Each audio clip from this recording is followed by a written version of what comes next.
Thank you. Okay, tonight is Tuesday, February 18th. This is the regularly scheduled Planning Commission meeting. The first item on tonight's agenda is the approval of the agenda and meeting minutes from last month's meeting, January 21st, 25. Does anybody have any comments in regards to tonight's agenda or last month's meeting? Or last month's minutes, I'm sorry. Okay, without anything there, I will ask for a motion to approve tonight's agenda as well as the meeting minutes from January 21st, 25. I'll make a motion to approve tonight's agenda, February 18th, 2025, and the meeting minutes from January 21st, 2025. I'll second that. Mike, I have a motion and a second. All in favor, signify by saying aye. Aye. All opposed? Carried. Thank you. The first item on tonight's agenda is open podium for citizens' comments. This time we would ask citizens wishing to address the Planning Commission on any business other than agenda items. Have anybody in the audience tonight that would like to address the Planning Commission? Okay, moving on. The first item is unfinished business. Here we have the home occupation review, which is continued from last month's meeting, January 21st of 2025 meeting. This would be for Mr. Lawrence Kramer and his application for a contractor's office business at 3963 Church Road. Kramer, I'd like to approach this podium. Good evening, sir. Good evening, sir. So, from what I understand, you have taken the notes from Ms. Kazlov's review and added some information to it, provided us some additional information that we had talked about last meeting, and submitted this, and she has re-reviewed it. I will ask, have you had an opportunity to review or receive a copy of her review, which was updated on February 12th? Yeah, we got that right here. Just didn't have a chance to respond back. No worries. That's kind of what tonight's for. So I'll let you, Karen, you want to start on your re-review of Sure. So Mr. Kramer is applying for home occupation, which means that he can store business equipment and basically run his business from his home.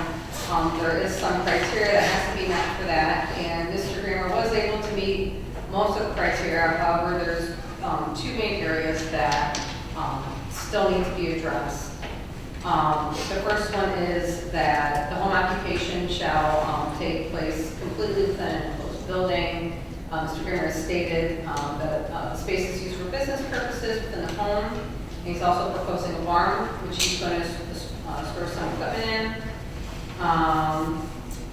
The applicant has indicated in a response dated February 11th, 2025, that a plated company trailer will be located outside until structure is built.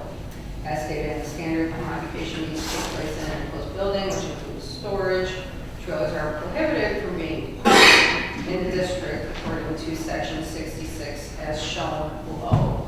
So it's not so much that the trailer is being moved inside an enclosed structure. It's just a separate part of zoning ordinance that states what commercial vehicles can be allowed in a residential district. And they're basically talking about, the front of a semi or some kind of commercial truck. And trailers are prohibited. So even with the storage of that inside on the property, still wouldn't meet that unless Mr. Kramer is able to move that trailer off-site and store it elsewhere. And then, So hold on, Karen, before you move on from that point, sorry to interrupt, just want to make sure I'm clear on this. So even with the barn, the proposed barn, once it's built, the commercial trailer is still not allowed on it to be stored, parked, or kept at the property on a regular basis. Is that correct understanding? right, according to section 66, It just says no commercial trailers or semi-trailers can be parked in any residential district. Doesn't say they need to be, they can't be parked outside. Doesn't say they can be parked in a closed building. So the fact that it just says it may, no commercial trailers or semi-trailers may be parked in any residential district. I interpret that as they're just not allowed in the district. Like I said, you can park a truck or front part of a semi outside. But, so there's that, and then also, the applicant, the applicant has stated that they do have some dirt and stone. I was not clear if that was being stored inside or outside, because everything does have to be enclosed. So basically, the two outstanding items from all the reviews were that there can't be a trailer on the parcel, and we would need confirmation that everything, all the equipment and any materials are going to be stored, are going to be enclosed. So that was from my last review. If you want to give Mr. Kramer a chance to. Yep. Okay. With that being said, Mr. Kramer, I'll turn the floor over to you and let you maybe elaborate a little bit more on Karen's review. Okay, on one, where the trailers, trucks, whatever. Okay, yes. We've talked about this several hundred times, and that rule makes absolutely zero sense. Because in one part it says, oh, you can have this, but you can't have that. Oh, you can have this, but you can't have that. So, I mean, this ruling is so gray area, it's unreal. It double talks itself. But, as I already had always gone with the supervisors and stuff for the township, and had the agreements, you know, park the truck either inside, trailer can stay outside, whatever. But one or the other has to be inside. Right now, we don't have trailer, we don't have truck. Those have been sold. Everything right now, the only thing that's left on that property is equipment. And there's only one big piece of equipment, and then that box trailer. So that box trailer, I don't know what we're going to do with it. Either we keep it till we get the barn up, or we're going to sell it. One of the two. We haven't made up the mind. When you say box trailer, can you? It's the 48-foot. The enclosure? What's that? The enclosed trailer? Yeah. Yeah, it's Like a 40 semi-trailer? Yeah, Okay. box trailer. Which is our tool shed, basically. Which goes from site to site to site when we have jobs, but we haven't had it lately. So, you know, this is all just kind of, you know, I don't know, like I said, we've talked about this several hundred times. As well as for dirt, Karen, why would I need to store the dirt inside the road? Well, if those are materials that are being used for business purposes, it basically says all the business has to be taking place in something. Again, why would you take dirt and stone and store it inside of a building if you are using it for jobs? I don't understand where the problem would be to go and take and have aggregate sitting outside. This is what the. You know, and this is another thing that we're gonna have to discuss because, you know, I have neighbors here and I really don't give a shit about them. I am tired of it. Larry, I'm gonna ask you one time. Fine. No cursing, or your time at the podium's over. Okay, well, that's fine. Because I've been having with this whole business. I understand that, but Because I'm sick and tired of this township and these neighbors trying to bully me. When they can do whatever they want, and then nobody says anything, that's all gonna change. Because there's a whole lot of people in this township that's gonna get pulled under the rug just like I am. fair enough. So, I don't understand where the problem is with dirt. And the dirt that's sitting on my site is for my site. And if these people don't like it, too bad. Well, then you have to understand, if it's for your site, then it's not a part of your business. It's Well, not a material, right? I mean, That's part of I'm my business because my business is bringing it in. But at what point does it stop becoming part of your business and start becoming part of what you're trying to, a home improvement plan? This part has been discussed too. But again, these people all want to go and take and have a problem. So I think they all need to go and take and do one thing, mind your own business. And we're gonna deal with Let's stick this. to the facts here. I'm not worried about your conflict with your neighbors and what you feel like they should be Well, involved in and not. the bottom line is the material that's coming in is coming in because of this township did not do their job properly when they built, and whoever else is around me built, and built their grade up a foot and a half higher than what mine is, considering they were supposed to match me, not me to them. So now I'm raising my property so I'm not flooded out all the time. So Karen, if Mr. Kramer is doing improvements to his property, whether it be grading or building a berm or doing whatever he may be doing with this dirt, at that point, would it be considered a home improvement project versus dirt and material stored on site for a job? If the purpose of that material is for improvements to his site, then it would be for his property, and I guess you would say that'd be something that would be allowed in a residential district, but we would need confirmation that that is what that material is for, and it's actually going to be used for grading as opposed to just being stockpiled there indefinitely. So It comes in, it doesn't go back out. Yes, or it gets used for the purpose of whatever it's for.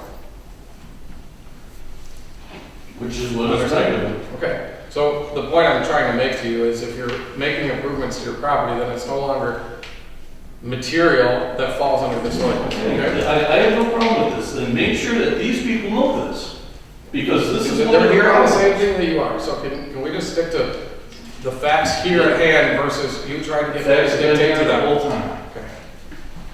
All right, so we've talked about the dirt situation, and if the dirt is in fact for property improvements to your land, and it's not material that you're bringing in with the objection or objective to bring back out and use on your jobs, or stone for that matter, I don't think the dirt will be a problem, and I don't see that the dirt needs to be moved inside.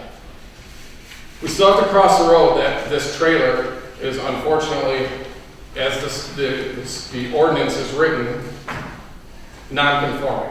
So what can you do with this trailer in the meantime until maybe one day this ordinance is rewritten to be a little bit more allowing for things like this? In the meantime, I get screwed and tattooed, because then I have to go take and spend money to go and take, that I don't have, to go and take and park it somewhere else.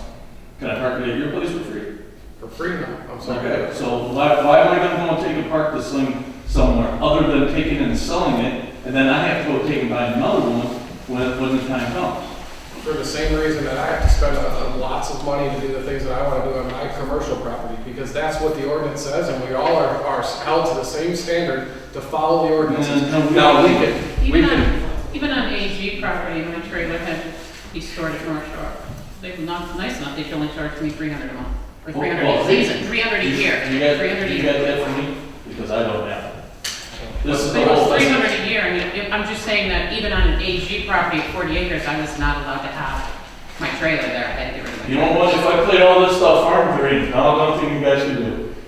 I know, I'm a farmer. I had to get rid of my storage trailers. No, sorry, but if I won't play this stuff farm, which I don't want to be like this, I really don't. But if I won't take and play everything farm, there's nothing anybody can do to it. Because then we're into the farming act, and now you guys want to play with me, then we'll go to the farming bureau, and then we'll all have fun. Because I don't want to do this. I want to go and take and do what I do, and not be harassed anymore. I mean, I think we all have the same objective. But at the end of the day, as a board, I can't just blatantly ignore things that are written in this ordinance. And I don't expect you to, but I don't want. I'm telling you what the ordinance says, and I'm telling you why I can't approve your ordinance or your application tonight. And that's because you're telling me flat out that you're not going to conform with the How do you ordinance. want me to go and conform? You want me to sell everything I own? No, nobody said Or it. you want me to go and take and place it on some place where I gotta pay storage? When I have perfect property there to go and take and do it, but I have neighbors that have a nose problem and can't go and deal with it. Unfortunately, you may have to do something that's a little inconvenient, Well- and then petition the board to reevaluate the ordinances. And nobody And- said that that's and not an how do we- option, and but how it's do not we an do option that? that's gonna happen overnight. And how do we go and take and do that with the board to go and take and reevaluate? Because I wanna do it tonight. I wanna start the process tonight.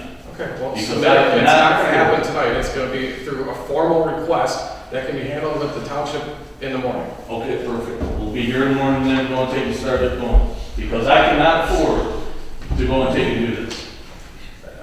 regardless of your financial situation or anyone's, we as a board cannot approve. And I understand. So there's not much else I can do for you, sir. I don't know what else to tell you. I'm sorry. I'm not here to be argumentative. I'm not here to tell you no. I want to get you to where you want to go, and you can see that in the evidence of me trying to work with you on the And dirt I understand situation. that, but you guys want me to go and take and sell everything No, because I don't have no place to put it. You just said to yourself that that's a job site trailer. Yeah. Go sell a job and go put it on the job I site. don't have any jobs right now because right now I'm disabled. I can't go and take too much of anything. Larry, do you have anything else on the items stated here in this, in Karen's review? Basically, what would you guys like me to do to be confirmed? You know, I move the trailer, that's the only. okay, how am I going to move the trailer? It's not up to us to give you. I'm trying to sell everything that I frickin' own because of you guys. Well, nobody asked you to do that. No, you are. No, I'm not. Yes, you are. You and Sorry to these say neighbors that. are asking me to go and take and give up my right to work. And that's wrong. I'm sorry you see it that way, sir, but that's not the case. Okay, how do you see it then? That we're asking you to conform with the whole And I'm trying to occupation conform. regulations. I've conformed for every year that I've been doing this stuff with every supervisor. Unfortunately. And now, unfortunately, yes, now we have to go through you guys. Unfortunately, you haven't conformed, and that's why we're Yes, here we today. have. We've done everything the township has asked over the years with the township. Jim, shut up. All right, Mr. Greenberg. You know, I'm trying to do what I can do. I'm trying to sell every damn thing I own to go and take and please you people. Well, I guess if that's your solution to get past this regulation or this ordinance, then let us know when the items that are non-conforming are sold, and we'll revisit your request. Then that's it. Everything I got is up for sale. I don't know how long it's gonna take to sell. I've got most of it already sold, except for that big trailer, and I damn only sell my big machine. Nobody else can sell the machines. And in The the machines are meantime- in non-conformance. Well, you know, like we've talked before, you know, I don't have a problem putting up barns, so we can go and take and put everything in there. But it ain't gonna happen right away. Nobody's expecting it to. Well, it sounds like you guys want me to do it now. Let's get it done. There's two red line items here. The trailer and the material. Okay? We fixed one problem. We're looking at the box trailer, Yeah. which I've already said. I don't know what I'm doing with it yet. If I'm gonna go and take and sell it, or if I'm gonna take and keep it until we get the barn put up. Okay, well, here's the position of the township. You have two options. Your home occupation application will be denied until the trailer's vacated the property, or you can leave it there and code enforcement will take their route that they have to. I don't know what else to tell you. Then I guess code enforcement's gonna come get me then.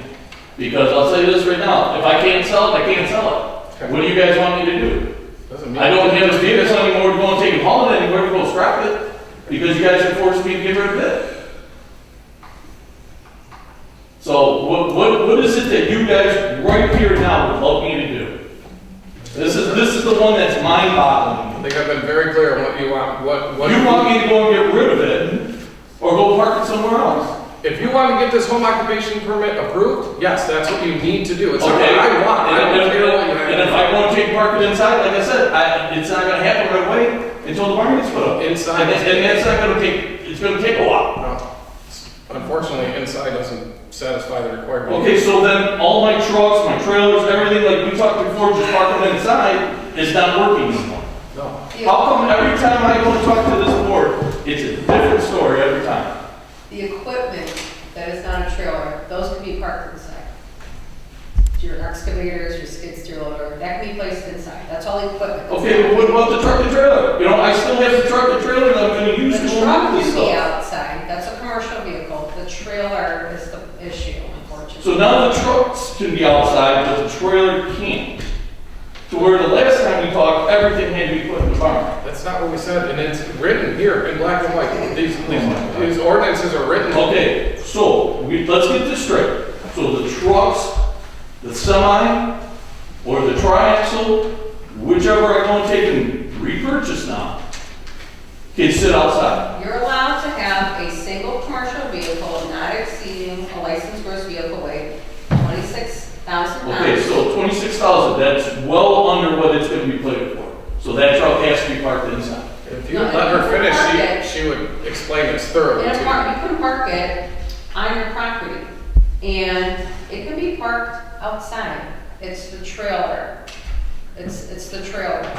So Karen, the truck is gonna be plated for 46,000, the semi will probably be plated for 65,000, the triaxle will be definitely 60,000, so they can be parked outside. You're allowed to have one commercial That's vehicle. carrying weight, not gross vehicle weight. Yeah. There's a difference. No, it's what you plated for.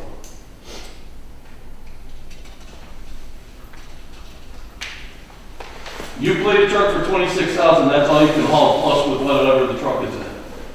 So you had 26,000 pounds of weight you can go and take and have on that plate. The weight rating is really kind of irrelevant because right after 26,000 pounds, it says, or a semi-tractor, okay? So that kind of Well, fills the void. I want to okay? make it But clear because I want to make it clear because it says a single commercial vehicle, okay? So that means, first of all, one. And second of all, you act like we're hiding this information from you, but you've been given this twice, and it says clearly states right in here that trailers are not allowed. And we talked about that last Yeah, time. we've talked about this several hundred times. Right. What sense does this rule make? I'm not here to argue its rationale. I'm here And to that's why follow the I rules. think we'll have to get this thing changed because I don't believe that is a fair rule. Fair enough. There's a lot of rules that I don't believe are fair And either. I believe it. There's a ton of rules in this township and it's very, very much swaying towards certain people. And that's it. Okay. So, What else, what other information can we provide you there so you have a very clear understanding of what the expectation is here? well, it looks like we're complaining about that trailer, that box trailer. Correct. The It trailer seems is not. that is the biggest problem. Well, at this point, yes, it is. Okay, so like I said, I'm debating if I'm gonna sell it. I don't know yet. If I don't, then I'm keeping it, and then it can get put inside, correct? No. No, Oh, the trailer it says can't right- be in a residential district. Enclosed, outside, can't be there. The ordinance currently says. Okay, so then the trailer will have to go, which is absolutely ridiculous, because everybody else in the state council's got it. So, that'll have to go, and then as goes for the dirt is staying. And, that's being used on the property. So, if people have problems with it, they can come directly to me and talk to me about it. Which I know the problem. So, which we'll never talk. So, you got that problem solved. Next one, I guess, is number 9. Number 9 is the dirt. Okay, so then we got that problem solved. So, storage of equipment and materials. Confirmation that the excavators and the skid steer loaders won't be stored outside. They'll be enclosed in. No, they'll be, once the barn gets built, yeah, they'll be inside. Just trust me, I hate working on them outside.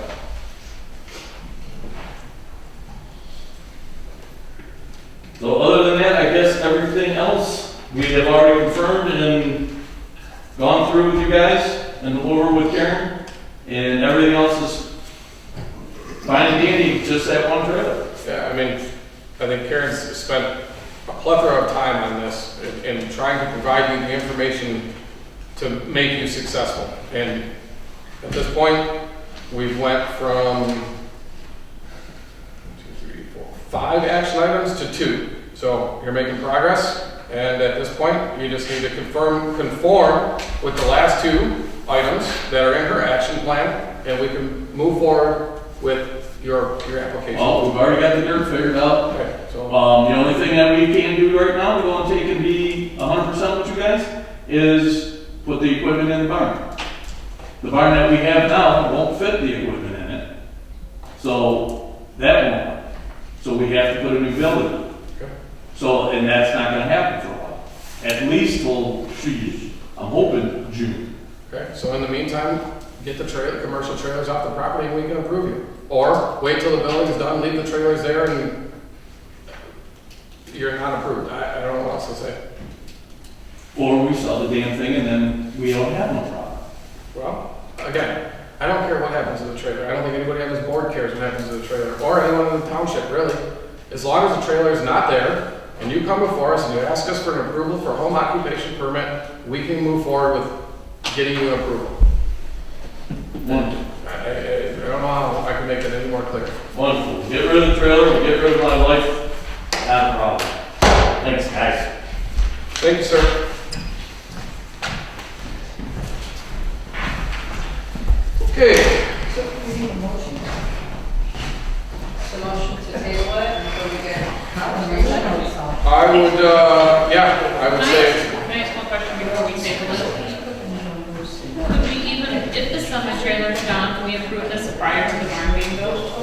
yeah, because once the summer trailer's gone, it's conforming. No, because he's still got the excavators and the backhoe. The equipment still needs to go inside, which I know he says it won't fit now. He said last month it would. I'm not gonna go down that road until he presents to us again whether or not he can actually put his equipment inside his barn. So we would need like a plan that he is building a barn with bonds and so forth. Would that suffice? I mean, I don't really think the barn is the issue at hand here. If he can get rid of the trailer, use the dirt for home improvement projects, and put the equipment that he has in the existing barn, he's conforming. He's Which good to go. fits in the I existing. mean, if it does, if it doesn't, then he's gotta fit. Well, if it doesn't fit in the existing barn, then he's gonna have to figure out another solution. Okay, gentlemen. Huh? So do we make a motion to close the public hearing that we opened back in January? Or not a public hearing, but the, If the expectation is for him to come back for February 13th or something, I would suggest we table that. So, because technically, if not, he's going to have to reapply. so we'll table it until further notice. Table that. Second? I make a motion to table the home occupation review continued from January 21st for Lawrence Kramer until further notice from the applicant. I'll support that. I have a motion and a second. All in favor, signify by saying aye. Aye. All opposed? Carried. Thank you. The next item under unfinished business is the renewable energy ordinance. Karen, if you will. So we've been talking about this for the last few months, possibly looking at having a workable large scale ordinance. Right now, this is solar, but taking into account some of the language that's the state legislation has, including a fire emergency plan, or a fire plan, an emergency plan, a decommissioning plan, things that you guys currently didn't have. Your current large-scale solar ordinance while also maintaining the original setbacks and height limitations that you guys have in your solar ordinance. As well as make reference to a separate battery storage ordinance. I know, planning commission has been weighing in on how to approach large-scale renewable energy systems. None of your neighbors have yet adopted a workable ordinance. Most communities are deferring to the state. China is currently working on a workable energy ordinance. So this is just more information to look at, decide what direction you want to go with. So these items in red are these added? So that's added language that's currently not Okay. in your large scale ordinance. And again, to clarify, whether we do this or not, they can essentially just go around us to the state level anyway. If they don't like what we. If they can decide to just not apply and go directly to the state board, if they were to apply at the township level, and if they were to get denied, they could always go to the state. So we need to come to a final decision on which direction of the three we want to go in. I think so. Just like we're constantly like Going in circles. discussing the next option, back to another. It's, no option is going to be perfect, no matter what we do. It's going to leave us either with the people in the township, or it's so hard to it's going to be hard to satisfy even ourselves, because the state's going to do what the state wants to do. So what do we do to protect us, in your opinion, the best way? to protect the township? I know it's a difficult question, that's what you deal with it on such a regular basis, we deal with it once a month when we come here, but we need to come to a final, which direction, and then finalize the language for that direction.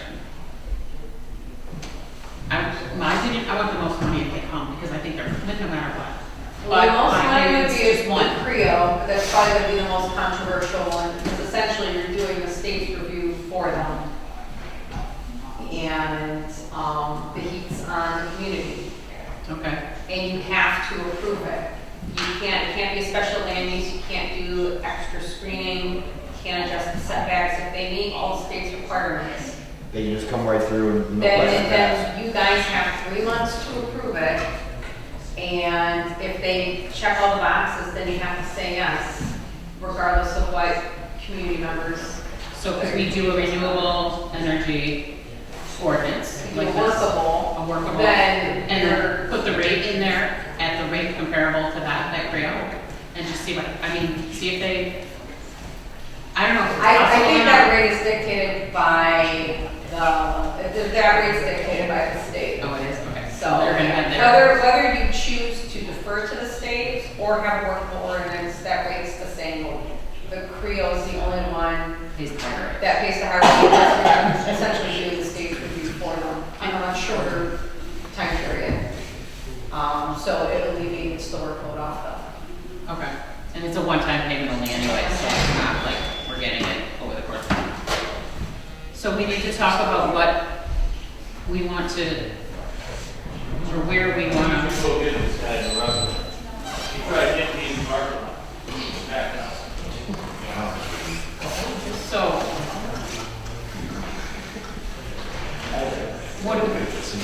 where do we think we need to go here? Where I stand, if I might, is to write up our own workable, so at least, even if they go around us, our citizens know that we put in what we wanted to protect them. We tried our best to protect them. Right, and the money doesn't concern me, and everybody sees the No. shiny coin and does what the. I just was thinking, and- if we can get it And anyway. it probably wouldn't even make that much difference. Right, but I just think that the people of Casco and me, as a resident myself, I'd like to know that we did everything we could To stop it. to tell them what we want out of it, that here's our requirements. And whether they go around us or not, then it's not on us At anymore. least we but- tried. But at least we did what we could and, So didn't the- just grab for the shiny dollar. So then we need to work on this. Right, so I'd say look at, for this, when you guys have more time to review it, really think about the language I put in here for what the setbacks are, what the screening is. A lot of people are concerned about sound levels. Right now, I have it in as 35 decibels at the nearest property line. Some might say that's too low for these, but that's currently what, like I said, your neighbor who's also adopting a local ordinance, that's what they're asking for. They're asking for soundproof fencing around noise generating equipment. So, I do have a question with the language on that. 35 average hourly, does that mean 1 hour could be quiet and the next hour could be 70? they, at the last meeting I held in China, they want to use, I think, what's the term? It's not average, it's basically like just maximum decibel level. Right. Let's see this. I think I'd like to see something like that in there so they can't say, It is hey, absolutely. we were shut down for 4 hours, so it's okay to do 140 this next Right. hour. Not to exceed number, I think should be. Right, you could have average and then not to exceed would be a good thing to have in there. Okay. Thank you.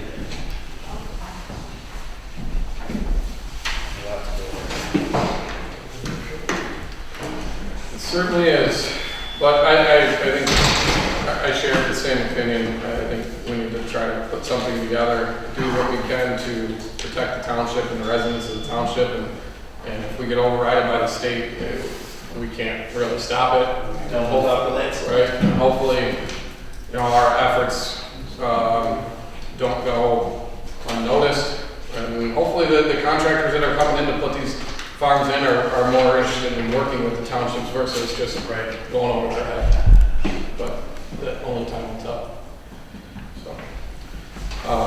In that regard, I think Karen will give you a good direction on where we want to go. Okay. Anything else on the renewable energy ordinance? Is anybody approaching the township yet on this?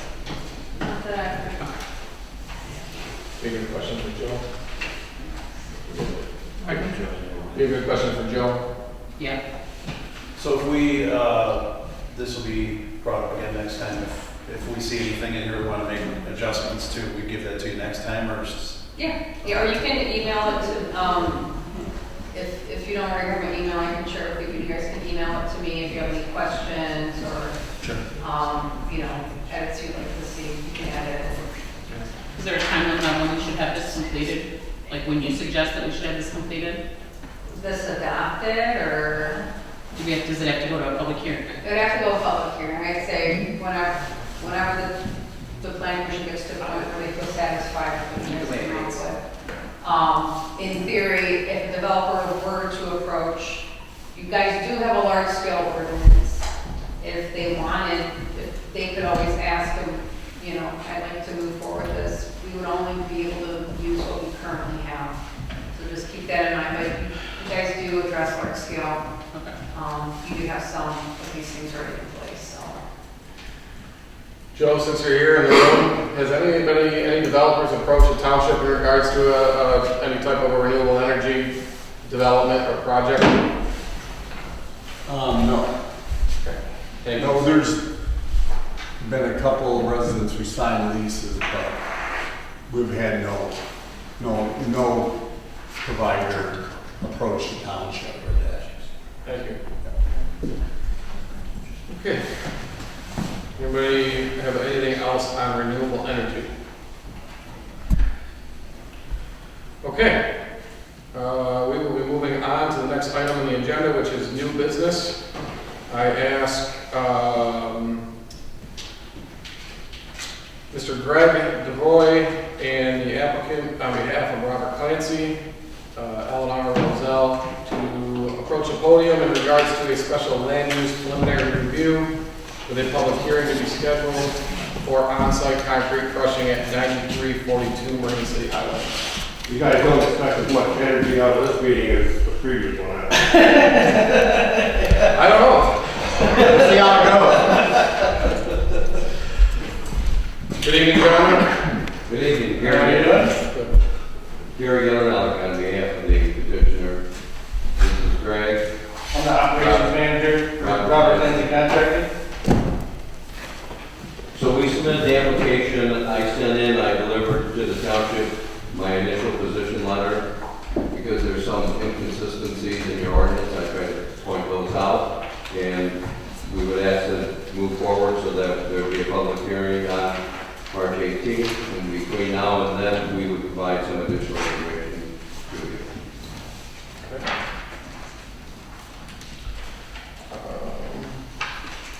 Anything else you want to add before I refer to Karen for her review on this? The only thing that we is that if there's an updated review, that it be forwarded to us. Absolutely. Karen? I think we're all pretty familiar with this topic. Gentlemen, how loud is it crushing? Pretty damn loud. Yeah, I mean, you heard it the last couple of weeks? We got approved? Haven't heard. Have you been crushing? Let's start. I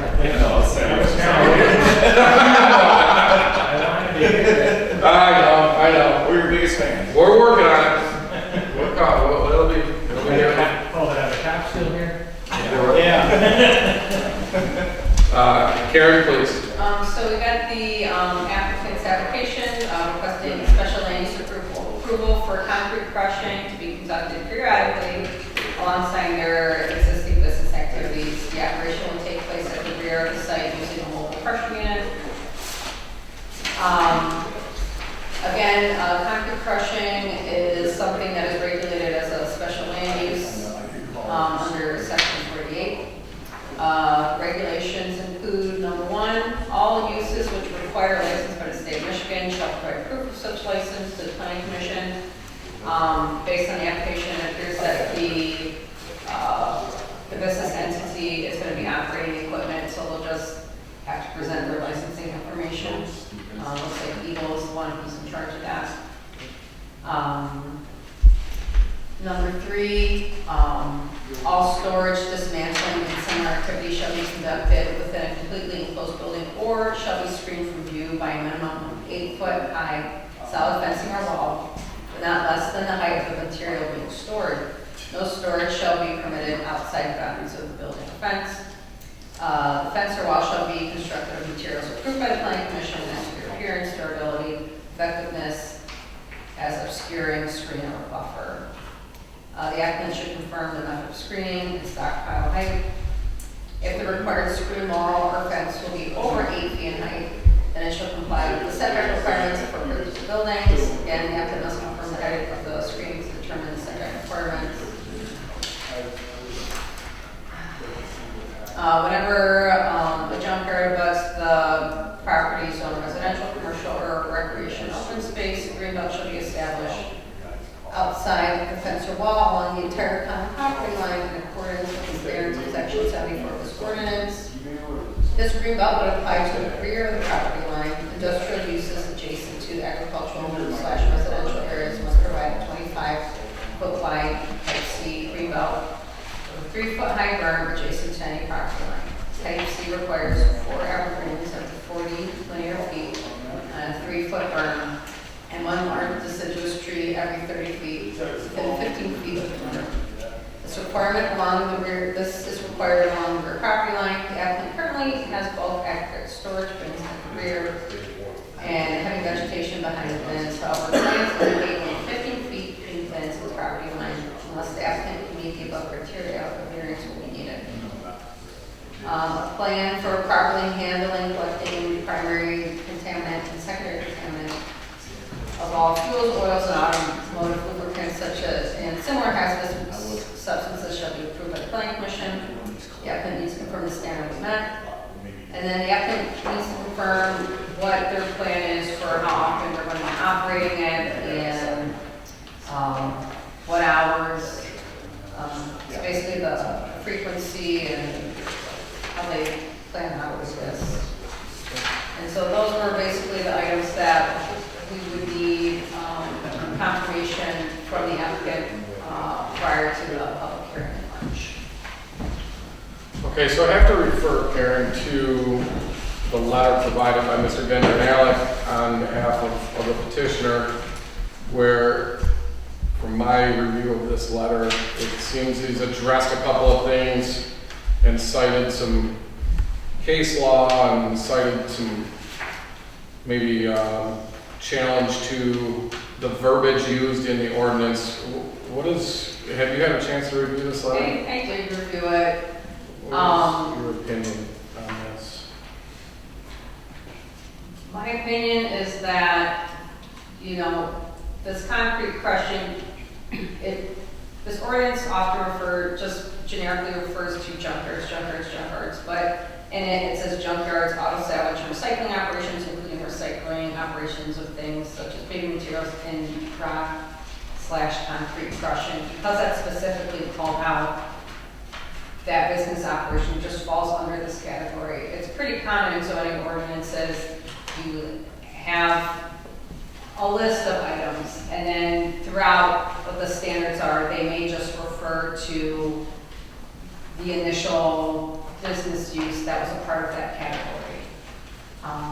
So I do see that this type of use still needs to follow all these standards. If it doesn't, then why are we calling it out initially that in the first paragraph? I guess that's my opinion. My interpretation is that all of this applies to concrete crushing.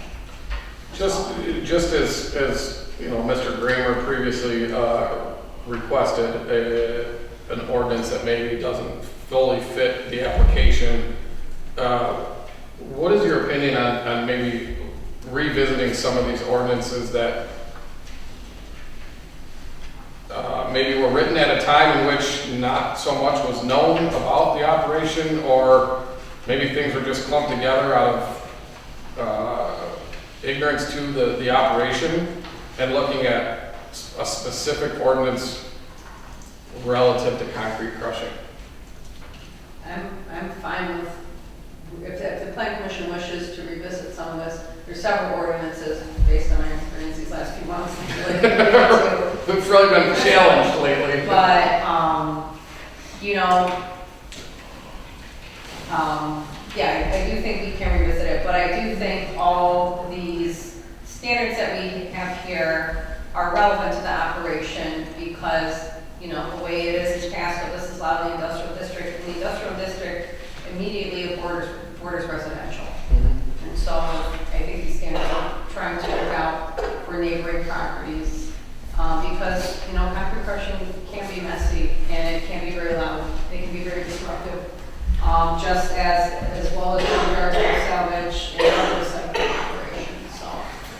And I don't disagree with you in the least bit. I think that it's very important to keep in mind the residents as well as the businesses in the township and trying to find ways that everybody can coexist happily. I just think that there's some specifics that might need to be reviewed in certain cases. Mr. Gunderalek or Mr. Kavoy, if you'd like to comment on anything Karen has presented, and then I'll turn it over to the board. Well, as basic contract needs, I gave you this position letter. Based on my experience, I've represented other people that have had crushers. I've had circuit judges come out and watch them operate and approve our operations. There's very little dust. I've been there with Eagle at various operations because they're misted internally and externally. I disagree with her rendition as to the application of these standards because one part of your ordinance, which your group theoretically drafted, talks about junkyards. It doesn't talk about concrete crushing operations, and it's not junk. It's a recycled operation. MDOT allows for recycling of concrete and recycling of bituminous asphalt. So if a local municipality tries to overdo what the state agency does, they're usually backed into the corner. Because how can one municipality have different regulations than another? And hours of operation, generally, it's Monday through Friday from 7 or 8 a.m. to 5 p.m., limited time on Saturday. My client can live with that type of restriction. Concrete crushing operations, you bring in the material, you stockpile it, and then periodically, based on how often you bring in the material, you crush it. And then you have stockpiles of different size aggregate. You don't do it the fourth week of every month. Certain times of the year, you're going to do it more, especially like spring through first part of November, because that's when people in the construction business are bringing in these materials. Mr. Clancy's operation, he's bringing it in from his own jobs, recycles it for his own job. It's not where he recycles it and then sells it in a retail fashion. So he has more control. Your border is 26 miles on the Marine City Highway, go to Ira Township. Rasso's been there for years. None of his piles are less than 8 feet high. Chartier just started in the last year or two. Their piles aren't 8 feet high. To have a local regulation that says your pile can't be higher than 8 feet seems overstretching and arbitrary on Casco's part. We have some pictures, and we'll give you for the 18th hearing, of how high their piles are, so that you know. And if sometime when they go to operate in the future, you people wanted to come and listen and see, we'd probably invite you. You probably have to wear a hard hat, and we keep you back so that you wouldn't get hurt. But I don't think it's any secret, Mr. Gunderalek. The biggest opposition from the township residents is the noise. What can anybody that wants to do this do to minimize the noise to the surrounding residents? oh, because in my submission, I gave to you, and we'll provide some photographs. My client bought a decibel reader, and it showed the reading at various locations taken on the property. I believe in your industrial district, The decibel level at the perimeter of the property is 70 decibels. All of these measurements were below that. So if you're in an industrial district, you're going to have some noise. If you're in a farming district, when the farmer's running his tractor or his combine, he's going to have noise. Other times he's not. So this isn't like a foundry that's running 5, 6, 7 days a week. It's periodic. And the way Mr. Clancy's property is, it's 10 acres. This is at the far back portion of his property. So no one can see it from 26 mile or Green City Highway because it's blocked by the building and the other facilities at this site. So obviously we can agree with some of the standards in there, but some of them, as their lawyer and who's had experience in this field for a few years, you can't agree because I don't think you have the authority to enforce that. But that's why I represented him for a long time, and he knows that I represented other people with crushing operations. I can respect that. And to pay my way through college and law school, I built concrete roads. And I took out existing roads. And I started out as a laborer and I ended up as a boss. There you go. So our next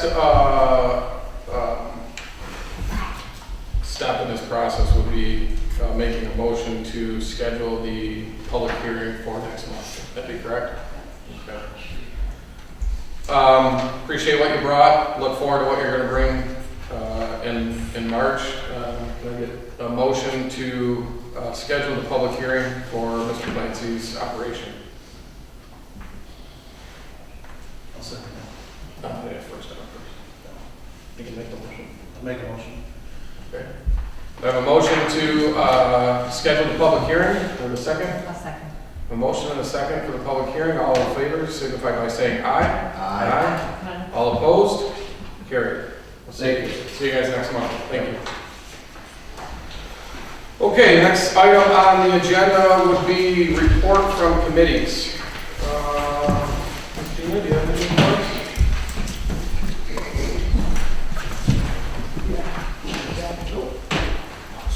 Well, okay, so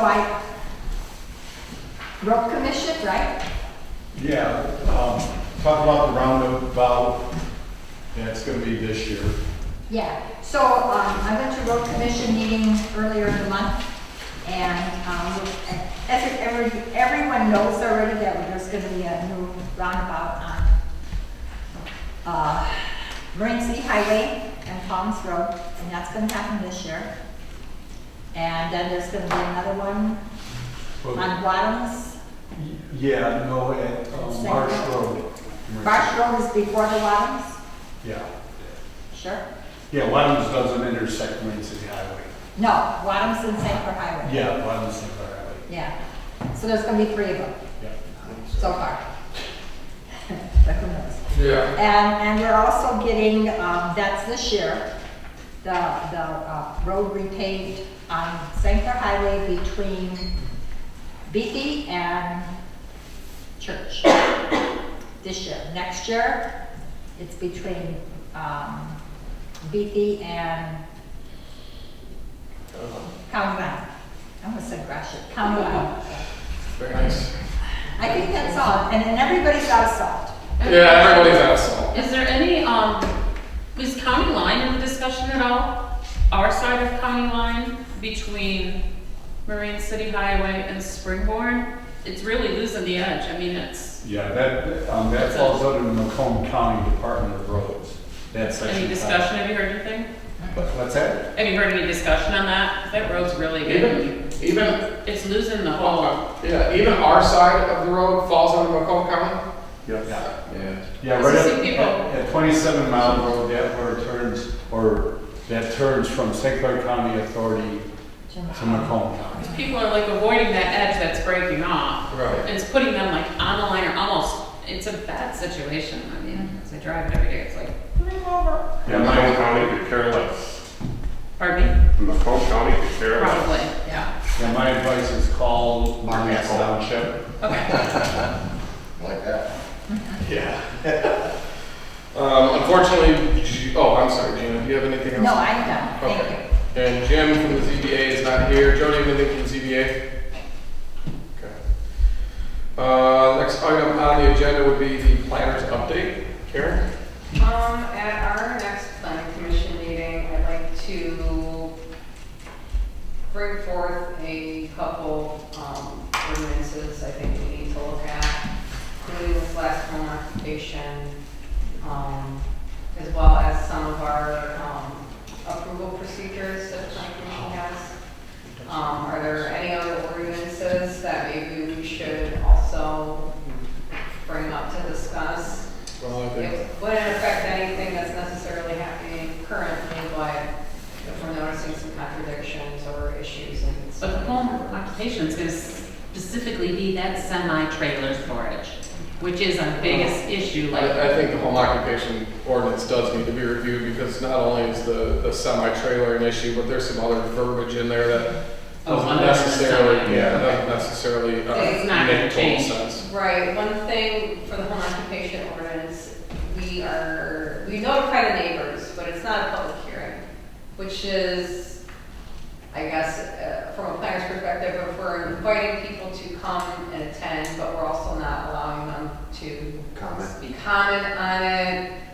In general, either if it's permitted, if something's permitted, which home occupations are listed on our permitted use so long as they meet the standards, we don't send notices out to anyone. Special land uses we do, so we have a couple options. Do we want home occupations to be special land uses so we can't get neighbor comment, or do we want to keep them as permitted? And if that's the case, then I understand, trying to notify neighbors so they're aware, but at the same time, if they can't if their comments can't influence the decision of the planning commission, then I kind of don't think that's something we should be doing, unless, again, I looked and tried to see what our other communities doing. It's kind of split 50-50.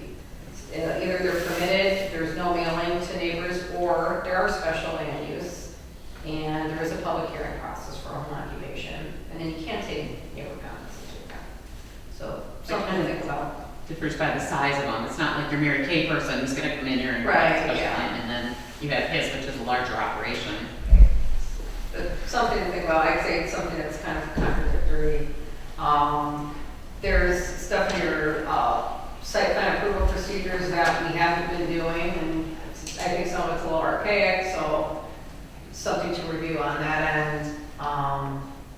And yeah, if there's other ordinances and planning commission things, hey, if we're going to be looking at items, please feel free to reach out if we want to look at what we currently have in front of us today. Certainly think the concrete crushing one needs to be reviewed. Is there anything, I think we talked about this at the last meeting, like, what happens to an operation that maybe they've been doing what they've been doing for 20 years, whatever it may be, and it's gone on for 20 years, and those people have built this community, pay taxes in this community, whatever, and then now things are changing, people are moving out here, now all of a sudden there's a, hey, we need to address this. It's like they've been doing this for 20 years. They were doing it before most of us in this room lived here. Is there any townships that address situations like that, and how would you address it? Like, So there's, Maybe like grandfather did. like grandfather, like in the marina business, I was able to, I have boats stored on a gravel lot, and you could never open a marina today and store your boats on that gravel lot.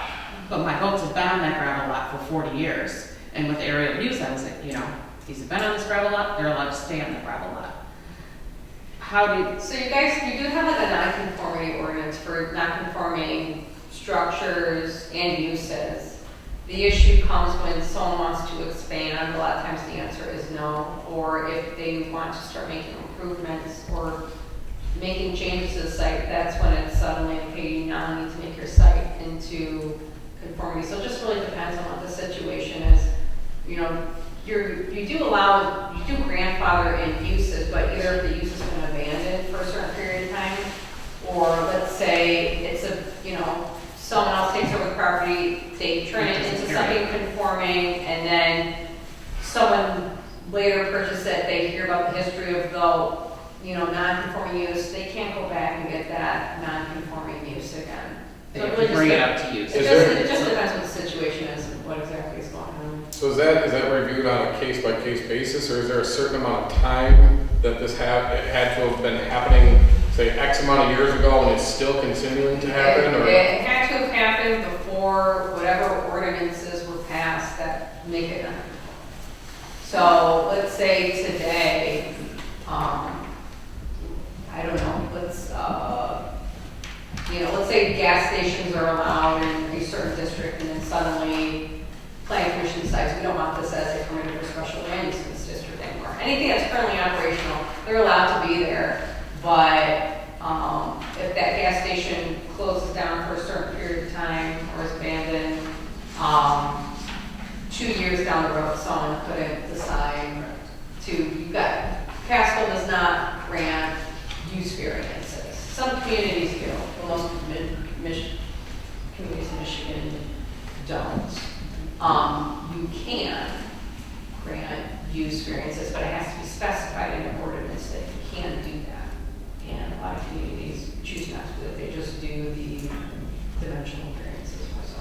Is there any way to determine when certain ordinances were added to the book of ordinances? That's a record that should be kept by the township.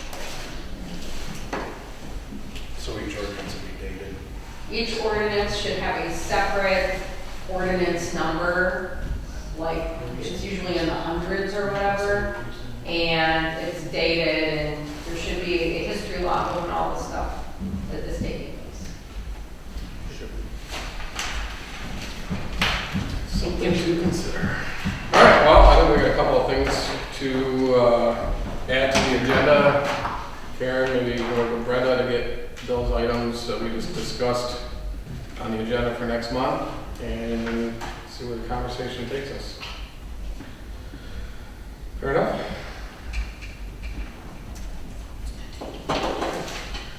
All right, anything else from your side, Karen?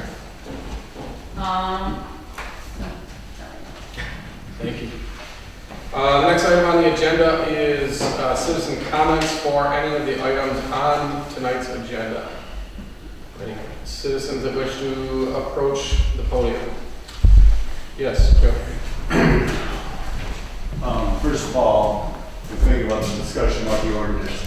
Current ordinance that we have, the framework of it was stood up in 1981. So that's the bulk of it that's when it was stood up. And like as Karen said, and we have records of when things were added. Another thing about the roads, there's going to be the center turn lane on Green City Highway at Church Road has been delayed from 2025 to 2026. Yeah, so they did at BT Road last summer. They're going to be doing something like that at Church Road, but it's going to be postponed here. And second of all, the supervisor, they highly recommend that I don't come into when a petitioner comes before the planning commission. That's why when Mr. Kramer was here, I was out there. What was the action with Mr. Kramer? Mr. Kramer's application has been tabled until Mr. Kramer re-approaches the board with more information. Okay, may I ask why? Just has to remove that big trailer and you'd be good to go. Okay, because I was reading over the very extensive review by the planner and she recommended it to be denied. And, It wasn't denied because he is contemplating making the property conforming. And so until he decides whether or not he's going to do that, we're not going to make a decision on it, because if we do deny him, then he'll have to reapply. Yes? We have a real big issue with code enforcement here.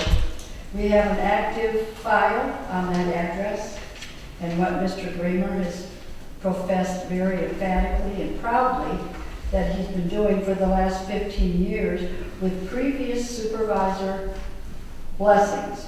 Sure. You very much expressed to him last month that what happened then is not what is applicable now. So just from the code enforcement standpoint, in my humble opinion, you have given him carte blanche to continue doing what he's doing until such time he wants to approach you. And if he doesn't approach you, what happens to code enforcement?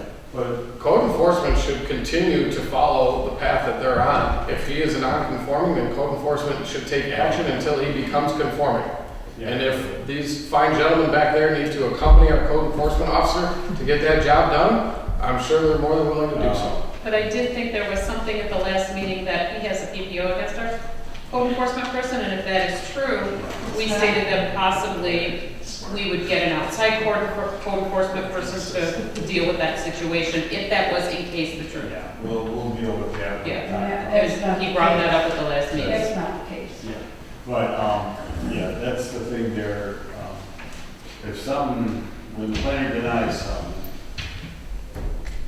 because I've sat on the planning commission for a long time there, well over 20 years of that, so, yeah, keep that in mind as we go on. I mean, a lot of But you we guys. can't deny it, they say they're going to try to, We gotta be fair with everybody. he though, said he was right? gonna try to make, he was gonna let us know if he was gonna make that change, so we had no right to deny at that point.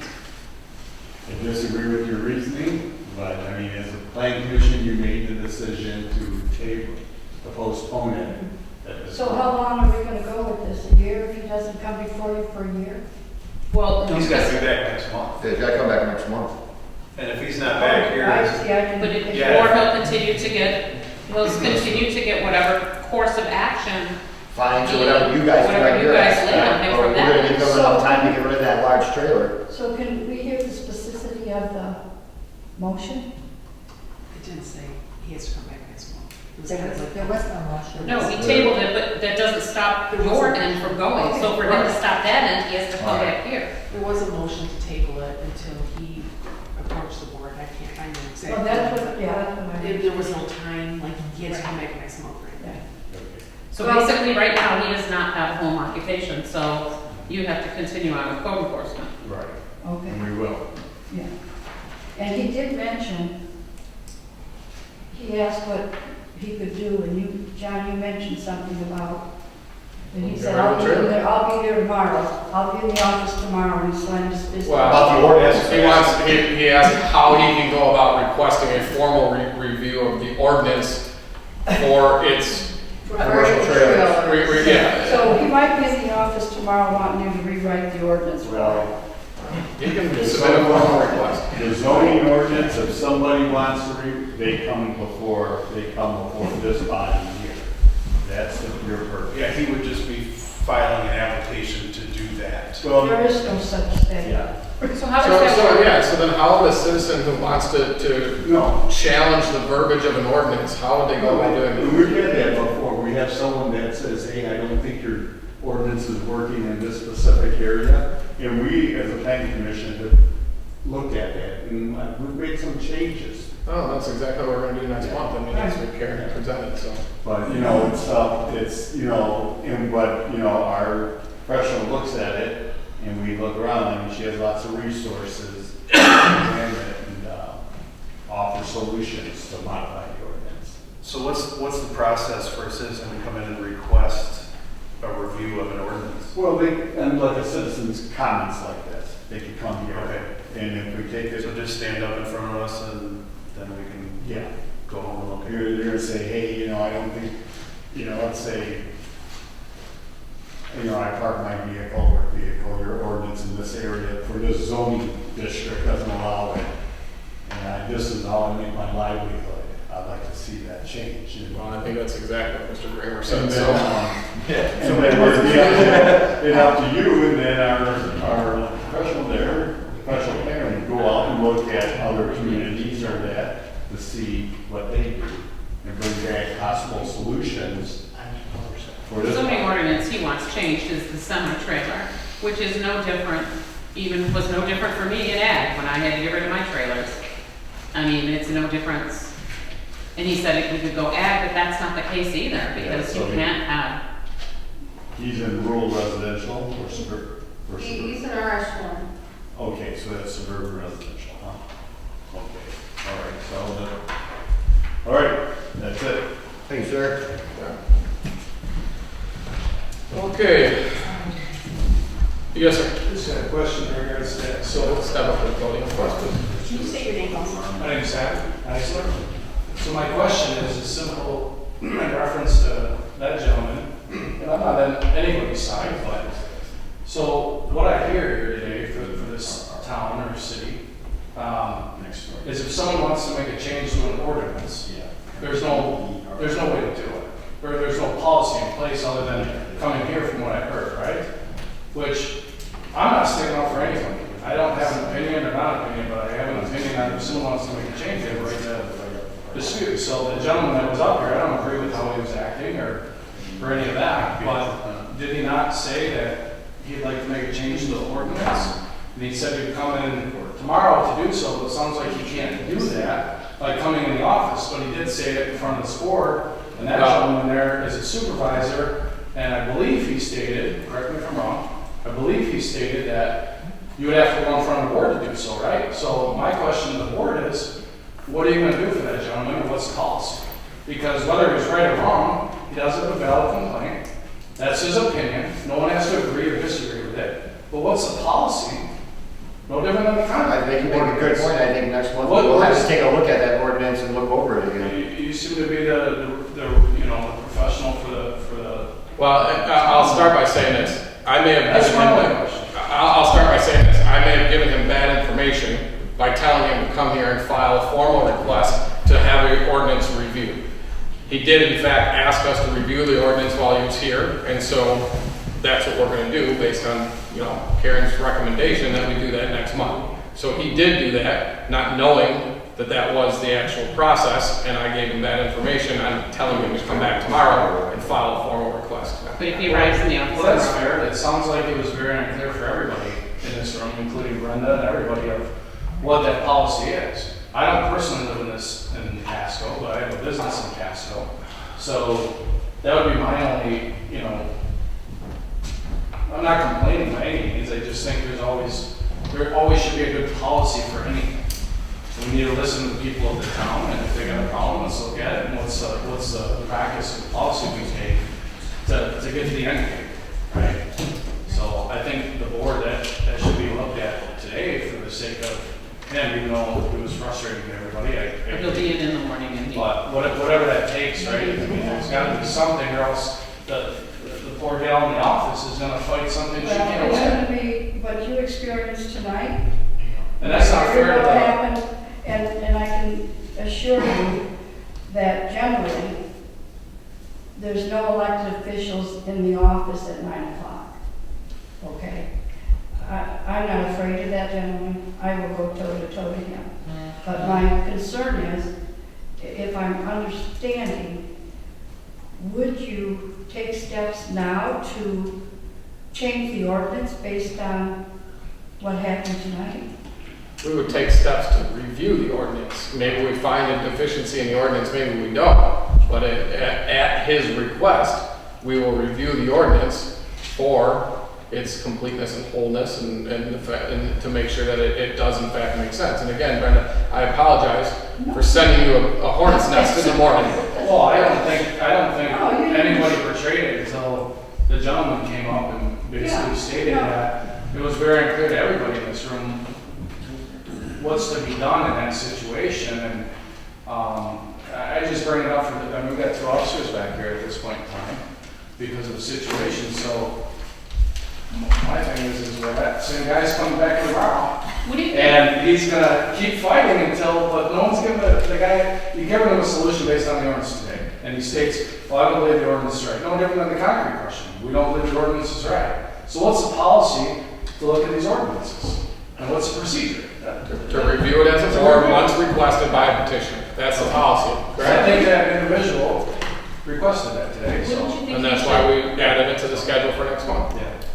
You would think there would be a form in the office, a That's formal right. form that he would fill out or in writing, put a request, and then through that, Brenda, like 15 days, because 15-day rule, like everything else, would put him on our agenda, and then he could present to our And agenda. that's kind of what I I agree. assumed. That's how you would think it should be, And- even if we don't. And that's what I I assumed was the process, and I obviously assumed wrong. But nowhere written in the There was a town, process.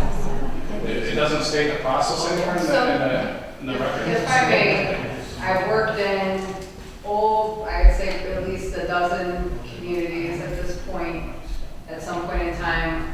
I have never seen anyone have a zoning ordinance petition form. But typically, how people usually decide whether they want to look at something is either the planning commission notices something in the ordinance that they want to address. Citizens can, like right now during public comment period, there's a variety of different ways that the planning commission can get information on, hey, maybe we should look at this, whether it's through citizen comment, staff comment, through their own perusing of the ordinance, thinking, hey, can we do this better, or I'm noticing contradictions, or something doesn't make sense here. So I've seen citizens ask the planning commission to review something. I've seen planning commission members decide, hey, we want to, after reviewing something, they decide, hey, we should revisit this because we're noticing stuff, or staff bringing it up. So there is no formal way, there's nothing written in the ordinance of how does one go forth. In all the communities I've worked in, that hasn't necessarily been the case, because there's a variety of different ways that things will come up. Sure. So I know it might seem confusing, but if you see something, say something. And if the planning commission's here, if citizens see something, if an applicant sees something, they always have the right to express how they feel about it, and the planning commission can decide if they want to move forward with it. And it sounds like that's something that the planning commission is going to be doing with some of these things. So the ordinance he wants us to look at is the semi-ordinance. Well, it's the Commercial vehicle ordinance. well, it's the home occupation ordinance. I think he wants you to change it so you'll change the. Well, sure, of course, that's what he wants, but that's not, I mean, that's Well, not. that's my question. How do you go about doing this and not compromising? Because as a citizen, sitting here and observing, if this all takes place, you're then allowing him to do what you didn't want him to do, but the ordinance would not allow him to do. Which is, it very well could happen. I mean, I'm not saying that this case in particular is we're going to write a new ordinance that allows Mr. Gramer to do all the things he wants to do. I'm sure in time, there may be ordinances that are written now that are changed to allow people to do things that are not allowed right now. But I think that's part of progression, and that's part of growth. As a citizen, and I'm not his neighbor, but you did have neighbors in the audience, it would say to me, if this ordinance is changed, and what I've witnessed at the table tonight is that you switched everything around so that he could do this. The planning commission, they tabled this issue. They don't have to table indefinitely. Next meeting, you guys can ask, have we heard anything from the applicant? We need to hear from him by whatever date. You guys have the right to do that. So this doesn't have to be tabled indefinitely. It's from what I witnessed this evening, it sounded like Mr. Gramer, he was able to do some of the outstanding items that were on review, and he was contemplating if he could meet the last one. Which is exactly why we tabled. Which is why you tabled it. So we're giving him a little bit more time to respond. We don't have to leave that time open indefinitely. We can tell him we need to hear from you by X amount of time. And I would have liked to hear what the neighbors would have to say, but they left. Well, we can't take that into account because this isn't a special news or public hearing. I know that's tough, that's why I'm saying that's something we need to look Doesn't at. have any- We have to decide what we want to do with that. Because neighbor, comments should not be influencing the decision of a permitted use. But Brenda, to your point, we can't, as a board and as a township, be afraid to make changes to ordinances because somebody at some point may have had a problem with somebody violating that ordinance, and now we're afraid that they're going to be upset with us that we changed an ordinance because somebody wants to do it. I mean, that's not the right approach to take either. I'm not saying that we're just going to carte blanche change every ordinance that somebody has a problem with, But at the same time, we have to be open to, People might walk away with that opinion based on what happened here tonight. Still, as a board, we have to take a fair and unbiased analysis of all the ordinances that are there. And if we have an ordinance that, you know, maybe was written in the 80s, like Joe said, some of these ordinances are from 1980. Maybe they don't apply the same to current, you know, standards in the township, or business standards, or residential standards. I would it caution, doesn't change, even if we had denied him tonight. Let's say we denied the home occupation. It wouldn't force him, as we've seen in the past with other people where they've not been allowed to do something, doesn't mean they stop doing it. well, And then we don't go in Then- our door, but then it moves back to then, yeah, and code then enforcement. code enforcement or the process. We can put a pause on his non-compliance with the code. Yeah. I mean, he's still non-compliant, you guys can still take your, You have to for as also- long as it takes for him to. Okay, when you examine, you have something like that, you have to look at what zoning district it's in. I understand that. And we have to take a look at the totality of circumstances, all of the items that are relative to the ordinance.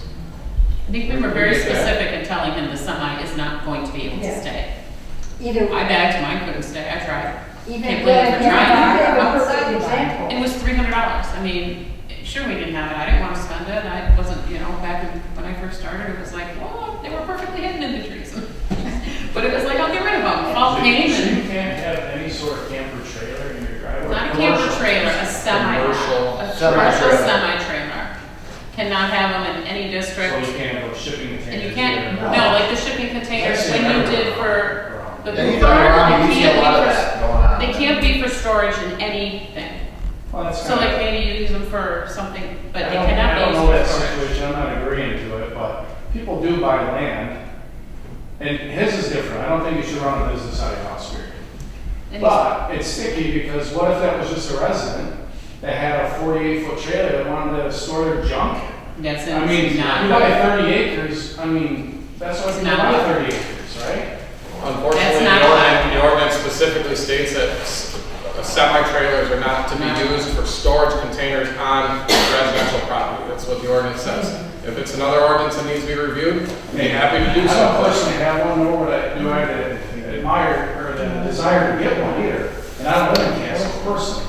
But, you know, when we move out here, people move on 10, 20, 30 acres. Right, but you So also they have, have big things, right? you have to understand, a lot of people use these trailers for junk storage, and now it deteriorates from the value of the adjoining property owners when one guy's got 6 broke down semi-trailers on flats, on no frame, Well, sinking into mud. That I should be mean, an expectation. You drive down Meisner, that's like every house. I mean, come on, guys, let's be real, this is the country. I believe there should be an expectation, but I think there's some changes that. And maybe that's a change we'll address, and one of the changes, but as of right now, it is not, it's, Because like, if you want I to got live rid in of a it. neighborhood, go move to Chesterfield, right? yeah. There you go. By convenience, go to Chesterfield. I don't know, just my opinion. There's convenience in Chesterfield. Hello, sir. Hi, I'm Jim Dennis, I live at 5836 Church. And I was gonna complain about the rock crushers again. They're not gonna be done today, I guess. It's gonna be next month. I won't be here. So I still got some more information, more questions about it, about the noise and the dust, the chemicals, things like that. Have you started crushing over there yet? No.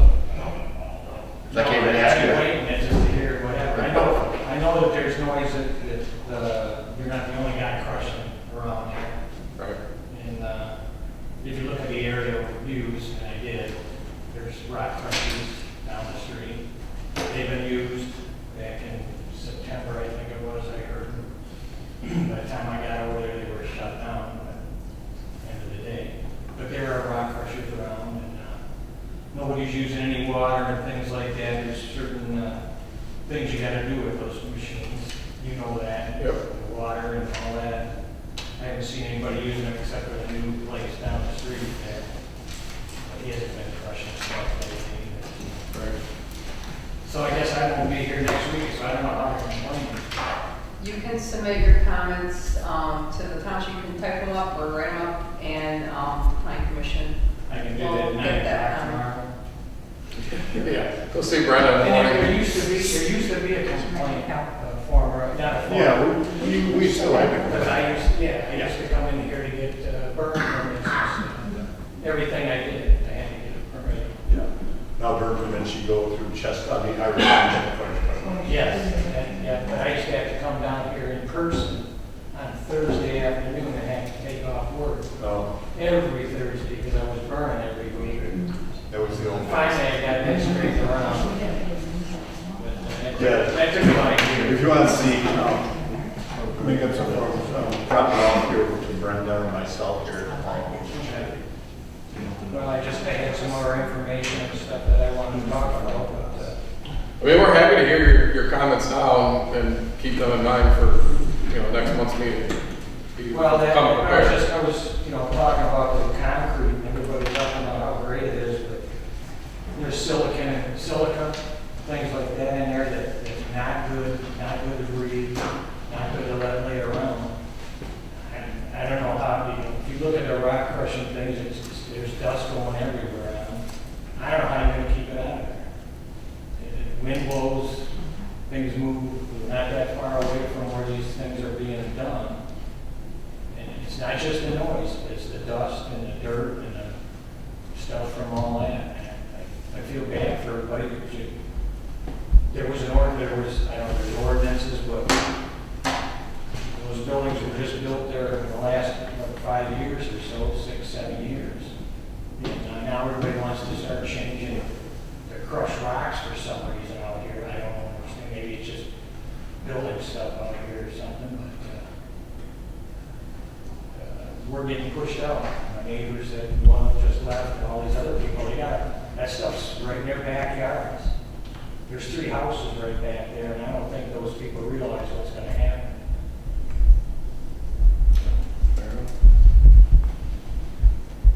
That's all I got to say for now. I guess I won't be here, I don't know, but you can read some of this stuff and show these people. Some of the stuff on the internet and things like that. I worked in factories, I ran a big company, and we had carbide.